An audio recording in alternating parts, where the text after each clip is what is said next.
मैं नीतू दीदी शायद काम नहीं करवाती, बट मेरी तबीयत बहुत खराब है। सही बताओ ना, सही बता नहीं सकती, सही बता भी सही नहीं बता सकती कि तबीयत कितनी खराब है। कर सकते हैं कि मैंने सीमा हैदर के केस में क्या किया है अभी तक।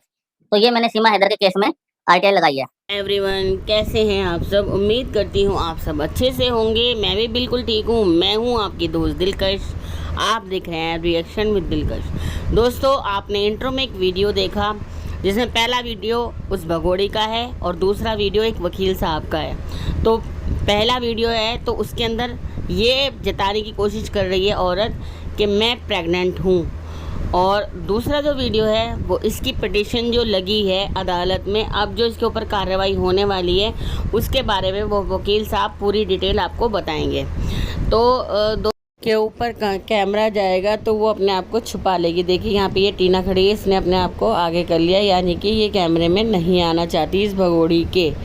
तो दोस्तों, इन घर वालों से इसकी पूरी तरह से लड़ाई चल रही है और इसने ये ताना भी दिया है कि जब तक मैं और तुम, मेरे बच्चे नहीं आएंगे इनके व्लॉग में, तब तक ये इनको व्यूज़ नहीं मिलेंगे।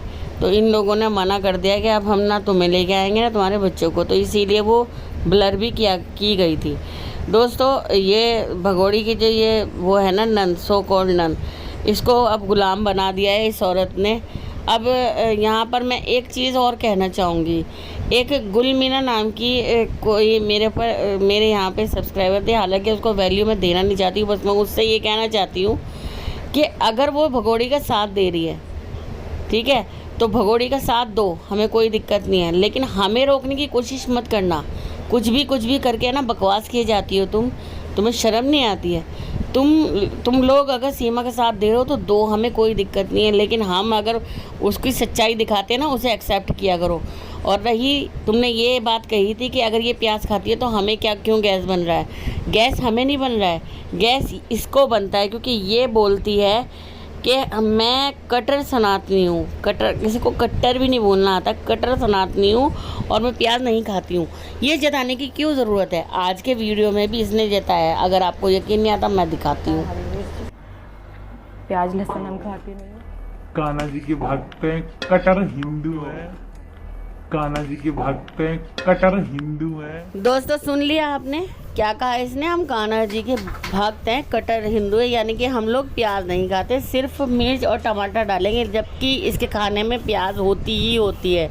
और आपको ये बता दूं, इसे बिरयानी जिस तरह से बनती है ना, इसे उस तरह के चावल अच्छे लगते हैं। अब ये सादे चावल तो बना दिए इसने, अब ये अपने जो हरी मिर्च जैसे बिरयानी में पड़ी हुई होती है उस तरह के चावल इसको अच्छे लगते हैं। तो ये अब अलग से वो बनवाएगी और आप देखना उसके अंदर प्याज भी होगा। अब कुछ वो मैं उसी गुलमीना से कहना चाहूँगी कि अगर ये बार बार जताती है कि मैं कान्हा जी की भक्त हूँ, हमें दिक्कत यहाँ पे होती है कि हमारे सनातनी बहन भाइयों का ये मजाक उड़ा रही है, वही उनकी भावनाएं आहत होती हैं इसकी बातों से, समझी ना? तो आप बोलने से पहले ज़रा 10 बार सोच ले कि आप ये शराब पीते हैं, ये खाते हैं, वो खाते हैं। भाई खाते होंगे जो खाते होंगे, सारे सनातनी भाई ऐसा नहीं करते हैं। ये औरत ठहरी एक आवारा औरत, तो ये तो शराब भी पीती है, जुआ वो सिगरेट भी पीती है। तो इसका हम अगर विरोध कर रहे हैं तो आपको दिक्कत नहीं होनी चाहिए मेरे ख्याल से। और रही बात, आपने एक बात कही थी कि सचिन को वो मारेगा, तो सचिन ऐसी वीडियो नहीं देखता है, और अगर देखता भी होगा तो वो खुद जानता होगा कि सच्चाई क्या है। तो कहीं उसकी कोई पिटाई नहीं हो रही है, क्योंकि अगर उन बच्चों पर खरोच भी आई ना तो भारत सरकार इनका जीना दुश्वार कर देगी। ये लोग उन बच्चों के बिहाफ पे ही बेल पर हैं, ये आप याद रखना। तो उन बच्चों को ये खरोच भी नहीं मार सकते, मैं आपको ये गारंटी दे दूँ। चलिए जी, अब उनको ज़्यादा वैल्यू ना देते हुए आगे की बात करते हैं। मैं यहाँ पर कुछ ऐसे सबूत दिखाने वाली हूँ कि जिससे आपको पता चले जाएगा कि इसके केस के ऊपर काम हो रहा है या नहीं। आपको बिल्कुल अच्छे से सबूत मिल जाएगा। एक हमारे वकील हैं विनय अयोध्या, वो सुप्रीम कोर्ट के वकील हैं जिन्होंने अर्जी लगाई है वहाँ पर कि सीमा हैदर यहाँ पर आखिर क्यों रह रही है और किस बिहाफ पे रह रही है, इसका जवाब उन्होंने मांग लिया है। सुनाती हूँ उनकी ही बातों के कुछ अंश, आपको भी यकीन हो जाएगा। शायद आपको यकीन ना आए, लेकिन मैं सबूत के साथ बात करती हूँ और सबूत ही मेरा आईना है। मेरी वीडियो का आईना सबूत है। जब तक मैं सबूत नहीं दिखाती मेरी वीडियो मुझे खुद अच्छी नहीं लगती है। चाहे ये देखिए बहुत बड़ा रिस्क लेके मैं आप लोगों के सामने वीडियो लाती हूँ। कौन मुझे स्ट्राइक दे दे, कौन मेरे वीडियो पर कॉपीराइट दे दे, मुझे नहीं पता, लेकिन मैं एक रिस्क लेकर आप लोगों के लिए वीडियो बना कर लाती हूँ। तो आपका भी फ़र्ज़ है कि वीडियो को लाइक शेयर सब्सक्राइब कर दिया करें। तो चलिए सुप्रीम कोर्ट के वकील क्या कह रहे हैं उनकी बातें भी सुन लेते हैं। जो मैंने आरटीआई लगाई है, ये आप आरटीआई का देख सकते हैं। इसमें क्लियर दिखाई दे रहा है, ये मेरे लेटर हेड है, उसकी कॉपी है, जो मैंने सीमा हैदर के रिगार्डिंग और अन्य जो लोग भारत में आधार के रह रहा है, तो हमने सभी की पर्टिकुलर डिटेल मांग ली है भारत सरकार से। ये उसकी रसीद लगी हुई है जो हमने पोस्ट से भेजा है, और ये आरटीआई लगी हुई है। आरटीआई की मैं आपको दिखा दे रहा हूँ, बिल्कुल क्लियर। आप लोगों को क्लियर दिखाई दे रहा होगा, आप आराम से पढ़कर देख सकते हैं। अब आप बिल्कुल इसको क्लियर पढ़ सकते हैं कि मैंने सीमा हैदर के केस में क्या किया है अभी तक। तो ये मैंने सीमा हैदर के केस में आरटीआई लगाई है, और सीमा हैदर के केस में जो जो हमने तैयारी की हुई है, आप सभी पढ़ सकते हैं। इसका स्क्रीनशॉट आपको चाहिए तो मैं वो भी दे सकता हूँ। ये कहाँ से आई, किस डेट में आई, सब कुछ A to Z लिखा हुआ है, आप देख सकते हैं आराम से, क्लियरली आपको दिखाई दे रहा होगा कहाँ कब, पूरी डिटेल A to Z लिखी हुई है इसमें। इसके अलावा यही तैयारी नहीं है, यहाँ तक कि सीमा हैदर की डेट ऑफ बर्थ भी मैं आप लोगों को दिखा सकता हूँ कि क्या लिखी हुई है। 1/1/1995 1995 सीमा हैदर की।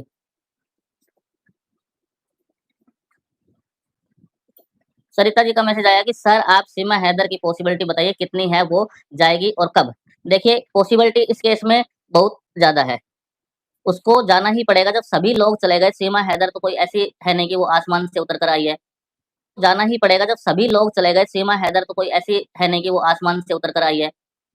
तो सीमा हैदर कोई दुनिया से अलग तो है नहीं जो कि हमारे देश में आई है कुछ भला करने के लिए आई है, लेकिन हाँ वो अभी तक जितनी भी एजेंसियां हैं, टॉप सीक्रेट एजेंसियां हैं, उनके रडार पर होगी, नो डाउट सीमा हैदर रडार पर होगी। इनके बच्चों के नाम भी देख सकते हैं, 4 बच्चे हैं, फराना, फारिया, ये दिखा देता हूँ मैं आप लोगों को। इनके जो निकनेम है वो भी आप लोगों को क्लियर दिखाई दे रहे होंगे। 4 बच्चे हैं, चारों के निकनेम सभी लिखे हुए हैं, आप देख सकते हैं, चेक कर सकते हैं। काम तो कर रहे हैं अपना काम, जितना हमसे पॉसिबल है हम उतना काम कर रहे हैं। ठीक है, लोग जो कह रहे हैं कहने दीजिए, उनसे कोई फर्क नहीं पड़ता। दूसरा मैं आप लोगों को दिखा देना चाहता हूँ कि 2023 में इसको बेल मिली है, तो भी डिटेल्स है, आप आराम से देख सकते हैं। इसके बाद में उसके हस्बैंड गुलाम हैदर, ये देखिए गुलाम हैदर ने भी गौतम बुद्ध नगर में भी केस फाइल किया है, ये उसकी डिटेल्स हैं। और जो भी मेरे साथी गौतम बुद्ध नगर से कोर्ट से प्रैक्टिस करते हैं, कोई एडवोकेट साथी, अगर इस केस के रिगार्डिंग सीमा हैदर के हस्बैंड ने गौतम बुद्ध नगर में कोई पिटीशन या कोई कंप्लेंट फाइल की है, तो उसकी डिटेल हमें प्रोवाइड कर सकें तो बहुत ही अच्छा होगा। अदरवाइज हमें खुद जाकर वहां से डिटेल्स निकलवानी पड़ेगी, क्योंकि मैंने खुद से रिसर्च कर लिया है, मुझे 4 केस मिले हैं जो कि सीमा हैदर के, क्योंकि ऐसा नहीं है कि हम नहीं कर रहे, कुछ हम कर रहे हैं। नेक्स्ट, ये कॉपी है इसकी FIR की, मुझे इसकी डिटेल मिली है, ये मैं आप लोगों को और क्लियरली दिखा देना चाहता हूँ। ये इसकी कॉपी है, आप देख सकते हैं सीमा हैदर पर जो FIR हुई है, किस सेक्शन में हुई है वो आप देख सकते हैं। आप लोगों को विश्वास हो रहा होगा कि हम ऐसे ही हवा में तीर नहीं चला रहे थे। लोग अंडर सेक्शन बता सकता हूँ, विदेशी अधिनियम 1946 का सेक्शन 14 और IPC 120B जो इस पर अप्लाई हुई है, इस पर लगा है। और चार्जशीट में कुछ सेक्शन ऐड भी हुए होंगे, उसके बारे में अभी हम आपसे नहीं कह सकते कि कौन सा सेक्शन ऐड हुआ है, कौन सा सेक्शन ऐड नहीं हुआ है। ये मैंने आप लोगों को दिखाया है। प्लीज जो भी अगर आप देखें तो इस वीडियो को लाइक जरूर करना प्लीज। ये सीमा हैदर के केस की FIR की कॉपी है, जो आपको क्लियर दिखा देता हूँ फिर से मैं। ये सभी हमने आप लोगों के लिए किया है। इस केस में, सीमा हैदर के केस में, ये उस जो हमने अप्लाई की है, भारत सरकार से जवाब मांगा है कि सीमा हैदर की हैसियत से भारत में रुकी हुई है, ये उसकी कॉपी है जो मैं दिखा चुका हूँ आपको पहले ही। ये मैंने अपनी लेटर हेड की कॉपी करवा कर रखी थी कि आप लोगों को दिखाइए, उसकी रसीद लगी हुई है, अभी तक इसका जवाब नहीं आया है। ठीक है, और इसके अलावा हमने जो तैयारी की है, ये सारी की सारी, ये कुछ पेजेस हैं जो हमने तैयार कर रखे हैं, ब्रीफ बनाया हुआ है। इसका पिटीशन हमने ड्राफ्ट कर ली है, लगभग ऑलमोस्ट तैयार हो